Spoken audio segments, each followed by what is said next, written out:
When Muammar Gaddafi was captured, dragged through the dirt, humiliated, and murdered like an animal before the eyes of the world, where were Africa's presidents? Where were the voices demanding an investigation? Where were the leaders calling it a war crime? Where was the dignity of a state funeral for a man who once stood as one of Africa's giants? Nowhere. Silence. Almost none dared to speak. The African Union, the very institution Gaddafi himself had fought to build, looked the other way. They brushed it aside and moved on, as though nothing had happened. And in that silence, Libya, once a beacon of prosperity, was thrown into hell. This was not just the fall of a man, it was the betrayal of a continent. Libya was once Africa's richest nation, free healthcare, free education, the highest standard of living on this soil. A nation that showed the world that Africans could stand tall without crawling to the IMF or the World Bank. And yet, after NATO bombs and rebel guns, it collapsed into chaos. Militias took over. Migrants were hunted like dogs. Slave markets returned in the 21st century.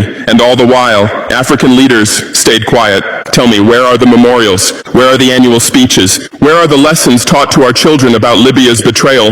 There are none.